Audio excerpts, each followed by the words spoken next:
তো ভালে লাগিলে যেটো আজি ওচৰৰ পৰা চাবলৈ পালোঁ। নৰেন্দ্ৰ মোদী ডাঙৰীয়াক বহুত বহুত ধন্যবাদ দিছোঁ আৰু এই ঐতিহাসিক ক্ষণৰ কাৰণে আমি সাক্ষী হ'ব পাৰিলোঁ।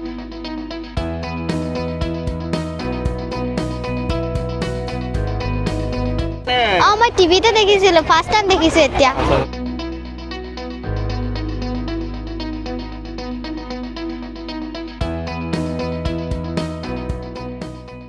তো ভালে লাগিলে যেটো আজি ওচৰৰ পৰা চাবলৈ পালোঁ। এনেতো আমি ধৰক টিভি দেখি থাকোঁ, ষ্টুডেণ্টখিনিৰ কাৰণে ভাল হ'ল আৰু ধৰক এখন চৰকাৰৰ কাৰণে আমি এইখিনি ওচৰৰ পৰা চাবলৈ সক্ষম হ'লোঁ। তাকে এইটো সেয়াই আৰু মানে কি ধৰক ব্যক্তিগত মানে ক'বলৈ গ'লে সেইটোৱে মানে যিটো বস্তু আমি মানে সেইটোৱে ক'লোঁ টিভিত যেনেকৈ আমি দেখি থাকোঁ, এতিয়া সৰু সৰু বাচ্চা ষ্টুডেণ্টখিনি আমি ধৰক এইটো আমিয়ে ডাঙৰ হৈ গ'লোগৈ, ওচৰৰ পৰা চাবলৈ সক্ষম হ'লোঁ। তাকে নৰেন্দ্ৰ মোদী ডাঙৰীয়াক বহুত বহুত ধন্যবাদ দিছোঁ আৰু এই ঐতিহাসিক ক্ষণৰ কাৰণে আমি সাক্ষী হ'ব পাৰিলোঁ।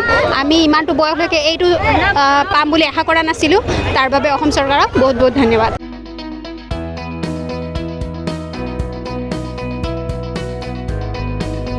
নৰেন্দ্ৰ মোদী ডাঙৰীয়াই এই ভাষণ নিদিয়াৰ কাৰণে বহুতে নাই নহয় আমি বেয়া পোৱা নাই। তেওঁৰো সময় কম আছিলে চাগে আৰু আজি হাই ছেকেণ্ডেৰী এক্সাম আছে, সেইকাৰণে ৰাস্তা পদূলিবোৰ অকণমান মুকলি কৰি দিব লাগে, তেওঁলোকে সেইটো বিচাৰিলে চাগে। আমি ভাল পাইছোঁ, আমি বেয়া পোৱা নাই। ভাল পালোঁ মোদী আহিলে। মই টিভিতে দেখিছিলোঁ, ফাৰ্ষ্ট টাইম দেখিছোঁ এতিয়া। ভাল লাগিছে। ভাল লাগিছে। কি নাম আছিলে তোমাৰ? মোৰ শ্ৰী খুশী চেত্ৰী। Thank U.